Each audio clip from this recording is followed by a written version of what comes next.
So let's now take this very important principle of object-oriented programming. Now first remember that encapsulation basically means to keep some properties and methods private inside the class so that they are not accessible from outside of the class. Then the rest of the methods are basically exposed as a public interface, which we can also call API. So this is essential to do in anything more than a toy application. Now there are two big reasons why we need encapsulation and data privacy. So first, it is to prevent code from the outside of a class to accidentally manipulate or data inside the class. That's exactly what we did here. So this is also the reason why we implement a public interface. So we are not supposed to manually mess with this property, and therefore we should encapsulate it. Now the second reason is that when we export only a small interface, so a small API consisting only of a few public methods, then we can change all the other internal methods with more convenience. Because in this case, we can be sure that external code does not rely on these private methods, and so therefore our code will not break when we do internet changes. So that's what encapsulation and data privacy are, and the reason for it. And so let's now actually implement it. However, JavaScript classes actually do not yet support the real data privacy and encapsulation. Now there is a proposal to add the truly private class field and methods to the language, but it's not completely ready yet, but it will take some time until you can use it with confidence. And so in this video, we will basically fake the encapsulation by simply using a convention. So the first candidate to protect here is again this movement array that we have been talking about. So the movement are mentioned critical data, and so here we will protect this data so that no one can accidentally manipulate it. And for now, all we do is to add the underscore and the inference of property name, and that's it. Now we need to then go ahead and change it everywhere.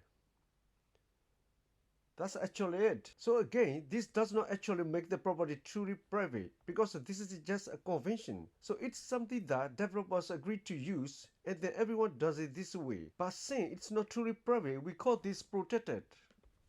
So protected property. And so now if you wanted to get a movement outside here, we could of course still do this. That's what I'm just saying, which is that data here is of course still accessible. If we use this underscore also here as well, but at least now everyone on your team, and that includes yourself, still know that this program is not supposed to be touched outside of the class. So you can still do this, but at least you will know that it is wrong. Now if we still wanted to give access to the movement arrays from the outside, then we will have to implement a public method.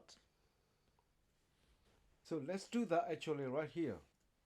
So let's say get movements, and of course we could also create getter here instead of this method. So let's just keep it simple. So it's very common to actually have a method. This is called get or set instead of using a real getter or a real setter. And so all that is we do is to return these dot movements. And so now this will be correct way.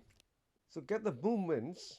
And so this one, everyone can still at least access the movements, but they cannot override them. So they cannot set the movements. Unless, of course, they use the underscore with the convention, but then at least they will know that it's wrong to access the property. So next, we can also protect here the pen.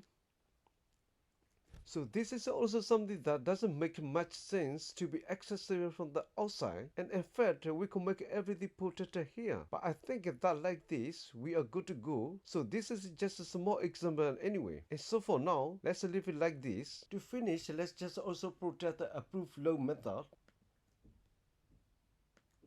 So this is a method that is only supposed to be internally by the bank. Let's say basically just to check if a loan should be approved. So essentially this method here should not be part of the public API, but all the others should be. So right now we are protecting this method. So our public API right now consists of these other 4 remaining methods.